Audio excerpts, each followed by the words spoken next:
Olá pessoal, boa noite, tudo bem com vocês? Eu espero que esteja tudo bem, comigo está tudo bem, graças a Deus e a Jesus Cristo, né? Estamos aqui mais uma vez, vamos aqui fazer um vídeo, vamos procurar fazer um vídeo breve para não ficar muito extenso, né? Eu me chamo Eliezer, pessoal, moro aqui em Fortaleza e eu estive associado com as Testemunhas de Jeová por quase 27 anos da minha vida. É interessante, pessoal, que hoje aconteceu algo interessante no meu trabalho. Eu conversando com uma pessoa, né? E essa pessoa falando a respeito de Jesus Cristo. Aí me perguntou qual era a minha opinião sobre a morte de Jesus Cristo na cruz, né? Aí eu disse a essa pessoa que hoje eu tenho uma visão diferente da visão que eu tinha antes, porque eu tinha sido testemunha de Jeová e tal, né? Tinha passado quase 27 anos da minha vida acreditando naquelas sandices, né, que são pregadas pelas testemunhas de Jeová. E ela me fez uma pergunta, essa pessoa me fez uma pergunta bem interessante, e quando ela me fez essa pergunta, eu fiquei me lembrando aqui, procurando buscar na minha mente uma sentinela que já tinha falado sobre isso, inclusive foi tema de estudo na congregação. Ela me perguntou assim: Seu Eliezer, por que as testemunhas de Jeová não acreditam em Jesus Cristo? Eles só seguem o que aqueles homens lá dos Estados Unidos dizem. Eu tenho uma sobrinha que é testemunha de Jeová e ela já me explicou isso, né? E eu tenho um filho que passou algum tempo estudando com as testemunhas de Jeová, mas se tornou evangélico, não quis seguir aqueles ensinos das testemunhas de Jeová. E aí eu fui pesquisar, né, fiquei me lembrando disso, e encontrei uma sentinela de 2013, foi um artigo de estudo, aonde o tema né, o título do estudo o tema do artigo: quem é realmente o escravo fiel e discreto? É a sentinela de 2013, edição de estudo de julho, a sentinela de 15 de julho de 2013, tá bom? Então eu vou considerar brevemente com vocês o que diz essa sentinela, não é? Para a gente ver, pessoal, mais uma vez, como se nós, assim, como é que a gente encontra nas próprias publicações da Torre de Vigia, né, assim, provas contra eles mesmos. Só que quando a pessoa está lá dentro, seguindo aquelas doutrinas, eu digo isso com conhecimento de causa, porque eu passei por isso, assim, a hipnose, a lavagem cerebral, gente, ela é tão forte, tão profunda, que a gente está lá na nossa frente, a gente lê, mas não consegue refletir e entender que aquilo ali não tem sentido, né? E eu gostaria de começar lendo com vocês aqui, para a gente analisar a revista brevemente. Eu vou mostrar para vocês aqui alguns parágrafos dessa revista de 2013, da Sentinela de 2013, de julho, edição de estudo, e vocês vão ver que eles mesmos, né, estão dando provas contra eles de que aquilo que eles ensinam não tem base bíblica. É simples assim. E em uma certa ocasião, né, Jesus conversando com os seus apóstolos, ele disse o seguinte, ó, Evangelho de João, capítulo 14, versículo 26. Olha que coisa interessante, Jesus disse: mas o ajudador, quem seria esse ajudador nas palavras de Jesus? Ele disse: mas o ajudador, o Espírito Santo. Jesus não disse aqui que mandaria ou que deixaria um grupo de homens, que ele chamaria de escravo fiel e prudente, escravo fiel e discreto, para ajudar os seus seguidores, não. Ele disse: mas o ajudador, quem seria? O Espírito Santo, que o Pai enviará em meu nome, ensinará todas as coisas a vocês, veja, e os fará lembrar de todas as coisas que eu lhes disse. Então esse ajudador, ou esse consolador, como diz outras traduções da Bíblia, porque eu li aqui, ó, na própria tradução do Novo Mundo, a Bíblia das Testemunhas de Jeová, então esse ajudador mencionado por Jesus não é um grupo de homens, é o Espírito Santo. Agora vamos ver o que a própria Torre de Vigia publicou na Sentinela edição de estudo, 15 de julho de 2013, tá bom? Vamos analisar e tirar algumas conclusões. Então, gente, olha, a revista é essa daí, ó, a edição de estudo, 15 de julho de 2013. Vejam, quem é realmente o escravo fiel e discreto? O texto base para esse estudo aí, que foi lá em 2013, é Mateus 24:45, que é o texto que normalmente eles usam, né, para dar apoio a essa crença, ou melhor dizendo, a esse ensino, né, das testemunhas de Jeová. Aí nós vamos logo para o parágrafo 2, veja que está marcado aí de verde, todo o parágrafo. O primeiro parágrafo tem aí um depoimento de uma irmã dizendo que não tem palavra para agradecer, né? Aquele artigo que ela leu em determinada revista, enfim. No parágrafo 2, diz assim, ó: o oportuno alimento espiritual que recebemos é prova de que Jesus, o cabeça da congregação, está cumprindo sua promessa de nos alimentar. É interessante notar aqui o seguinte, que eles disseram isso aqui em 2013, mas em 2017 eles dizem que Jesus não prometeu alimento espiritual perfeito. É uma contradição. E nós acabamos de ver no texto de João 14:26 que Jesus prometeu sim alimento espiritual perfeito para os seus apóstolos, para os seus discípulos. Ele disse que mandaria o Espírito Santo. O Espírito Santo os faria lembrar de todas as coisas que Jesus tinha ensinado. Então, aqui nós já encontramos a primeira contradição. Mas vamos lá. Continuando o parágrafo, diz assim, ó: por meio de quem ele Jesus, né, está fazendo isso? Quer dizer, dando o alimento, né? Ao fornecer o sinal de sua presença, Jesus disse que usaria o escravo fiel e discreto para prover alimento no tempo apropriado aos seus domésticos. Então eles pegam aqui o texto de Mateus 24, do 45 ao 47, onde Jesus contou uma parábola, Jesus contou uma ilustração, como nós vamos ver, mas eles aplicam isso de maneira literal. E aí manda ler o texto de Mateus 24, 45, que está transcrito aí do lado, na própria tradução do Novo Mundo, não é? Falando dessa ilustração, como tem outras ilustrações no contexto, né? Se nós analisarmos, Jesus disse assim, ó: quem é realmente o escravo fiel e prudente, a quem o seu senhor encarregou dos seus domésticos para lhe dar o alimento no tempo apropriado? 46. Feliz aquele escravo se o seu senhor, quando vier, o encontrar fazendo isso. Digo a verdade a vocês, ele o encarregará de todos os seus bens. Então eles se apoiam nesse texto para disseminar esse ensino a respeito do escravo fiel e discreto, fiel e prudente, claro, aplicando a eles. Mas vamos para frente. No parágrafo ainda diz assim, ó: esse escravo fiel é o canal que Jesus está usando para alimentar seus seguidores verdadeiros neste tempo do fim. É essencial reconhecermos esse escravo fiel. Nossa saúde espiritual e nossa relação com Deus depende desse canal. Vocês estão vendo, gente? Então aquilo que Jesus disse lá em João 14:26 sobre o Espírito Santo, aquilo lá esquece. Agora nós vamos começar a averiguar, e nós vamos perceber que vai acontecer com uma certa frequência o uso da palavra ilustração nesse estudo. O parágrafo 3 diz assim, ó: como então devemos entender o quê? A ilustração ou parábola de Jesus sobre o escravo fiel. Tá vendo? Nós não vamos ler o parágrafo todo. Então veja, ele está admitindo aqui que Jesus usou simplesmente uma ilustração, pessoal. Vamos para frente. Ainda no parágrafo 4, nós já encontramos no subtópico aí, ó, a primeira contradição. Nós encontramos assim o primeiro ponto que nos chama a atenção para esse ensino. O tópico diz, ó, o primeiro subtítulo: quando a ilustração se cumpre. Gente, eu quero fazer uma indagação de vocês aqui.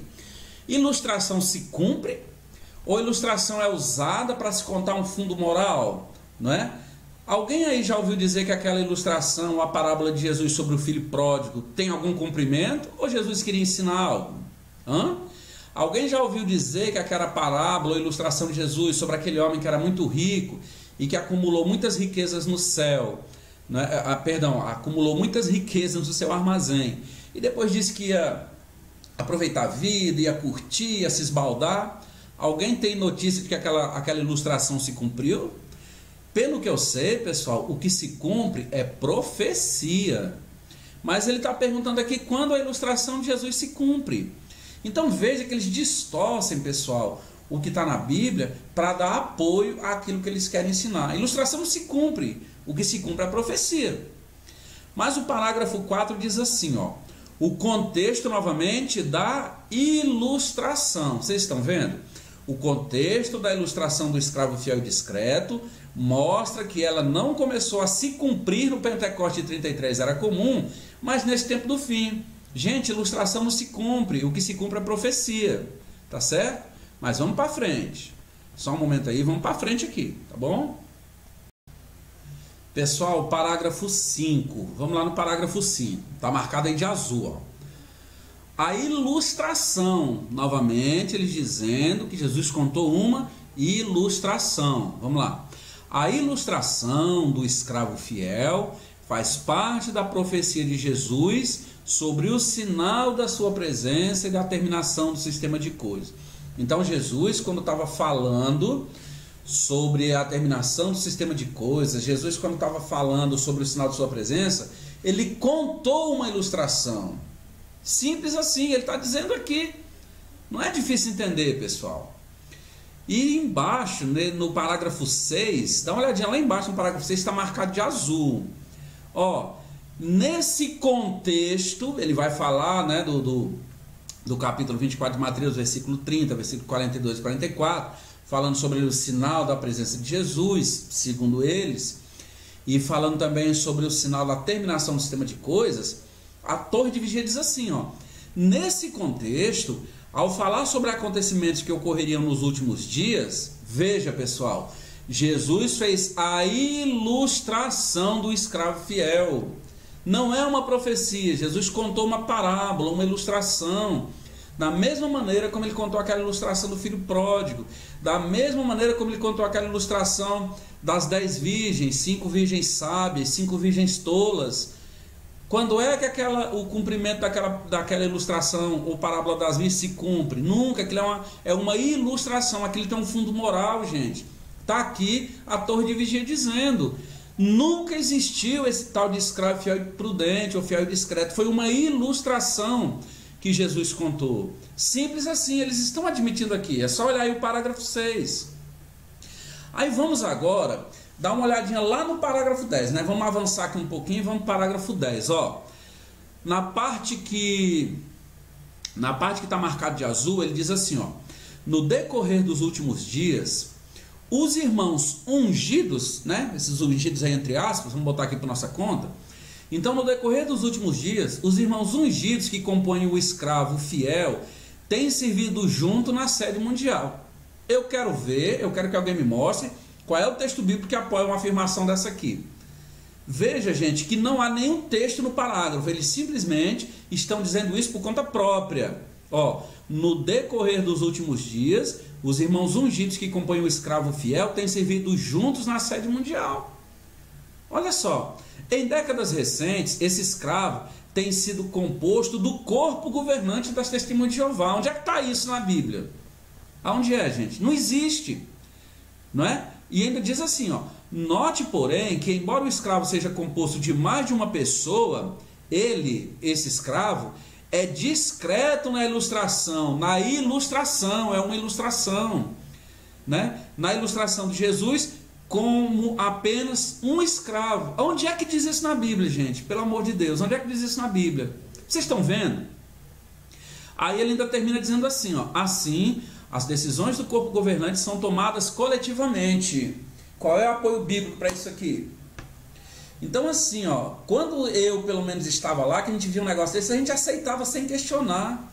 Mas a gente analisando isso agora friamente, com a mente aberta, a gente vê, pessoal, o tamanho da incoerência. É algo assim que não se encaixa, né? Não tem lógica um negócio desse aqui. Aí, no parágrafo 11, ele diz assim, ó, embaixo do tópico, quem são os domésticos? Ele diz, é digno de nota que na ilustração, novamente, a torre de vigia dizendo que Jesus contou uma ilustração. É digno de nota que na ilustração de Jesus sobre o escravo fiel e discreto, recebe duas designações recentes. Aí ele vai falar na questão de alimentar os domésticos, né? E a segunda, na ilustração que Jesus contou, e realmente é uma ilustração, a questão de cuidar dos bens do amo. No parágrafo 12, ele diz assim, ó: quando Jesus designou o escravo fiel sobre seus domésticos, veja, olha a resposta.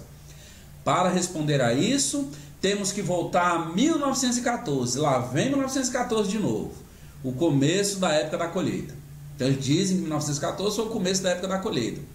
Como já analisamos, naquele tempo muitos grupos se diziam cristãos. De qual grupo Jesus escolheria e designaria o escravo fiel? Olha a explicação, gente.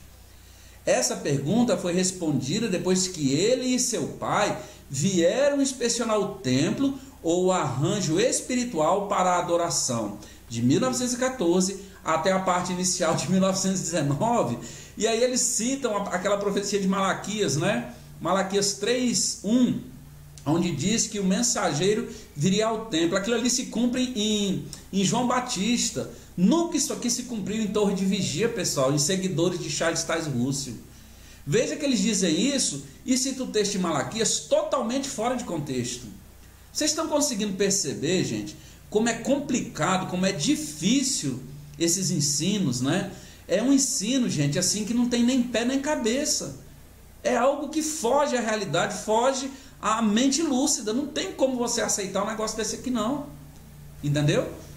Então, gente, está aí, vocês viram.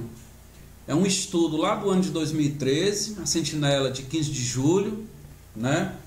Tá aí a edição da Sentinela, eu mostrei a capa, o estudo para quem quiser ver. Gente, é uma revista, aliás, é um estudo onde mostra o tamanho das contradições nesses ensinos, nessas doutrinas das Testemunhas de Jeová. É algo assim, pessoal, inconcebível. É insano um negócio desse. Eles usam a ilustração de Jesus para dar apoio à autoridade deles. Aliás, na realidade, eles têm 3 pilares para sustentar essa autoridade desses 7 velhinhos lá em Warwick, né? Que é o ano de 1914, onde eles se apoiam nessa cronologia errada, nessa falsa cronologia. O ensino dos ungidos, que segundo eles são aqueles 144 mil descritos no livro bíblico do Apocalipse. E a ilustração de Jesus sobre o escravo, né, ou sobre o mordomo fiel, como algumas traduções da Bíblia usam. Então, gente, veja que eles colocam as coisas de um jeito, não é, que a pessoa que está lá dentro ela não consegue enxergar isso. Quando a gente sai, a nossa mente ela fica um pouco mais lúcida, né? Ela se atenta um pouco mais para a realidade, a gente começa a ver esse tipo de incoerência nas publicações. Veja que eles, em vários parágrafos, eu não contei aí quantas vezes foram, mas em vários parágrafos eles disseram a ilustração de Jesus. E chegaram ao ponto de perguntar quando é que se cumpre a ilustração de Jesus. Olha o tamanho da incoerência desse pessoal, né? No parágrafo 12, que nós vimos por último, eles pegaram a profecia de Malaquias, né? E embora eles tenham citado Malaquias 3:1, essa profecia, o relato na realidade, ele vai de Malaquias 3, do 1 ao 4, onde fala ali do aparecimento do mensageiro depois do Senhor que viria ao templo, não é? Essa profecia ela se aplica na realidade, como foi explicado pelo ancião Edson Reis, a nada mais nada menos do que João Batista e pronto. Mas a Torre de Vigia não, ela diz que se aplica a eles, que Jesus e Jeová vieram inspecionar o templo em 1914, ficaram inspecionando até 1919 e que eles foram escolhidos. Se nós vermos outras publicações, eles vão dizer que foram escolhidos porque eram os únicos, né, que estavam sem manchas no mundo. O resto das religiões nenhuma prestava. Parece que Jesus chegou, olhou de lá de cima, apontou aquele ali. Os seguidores de Charles Taze Russell, é esse aí, é o pessoal da Torre de Vigia, os estudantes da Bíblia. É eles que eu vou escolher porque eles estão puros. Agora eu não sei como é que eles têm coragem de dizer que estão puros se comemoraram o Natal até 1928. E hoje eles dizem que Natal é uma festa totalmente pagã.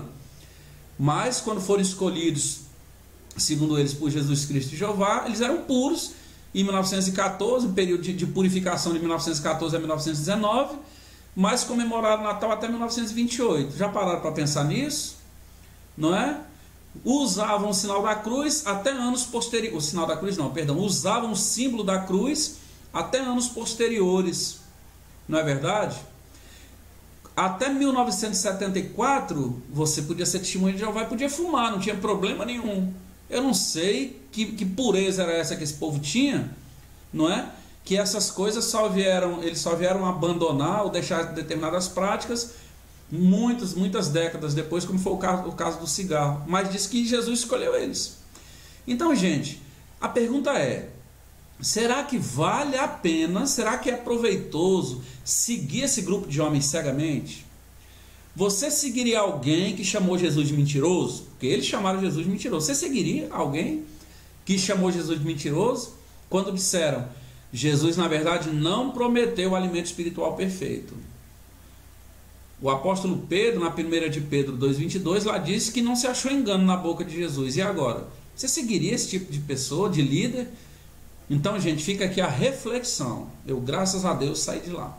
Então, eu quero desejar uma boa noite a todos. Dizer a vocês que acompanhem nossos vídeos, se inscrevam no nosso canal, compartilhe os nossos vídeos, né? Deixe aí o seu like ou o seu dislike, deixe sugestões, críticas aí nos comentários para a gente ir aprimorando. O objetivo aqui não é apenas criticar, o objetivo aqui é mostrar a contradição, os equívocos, né?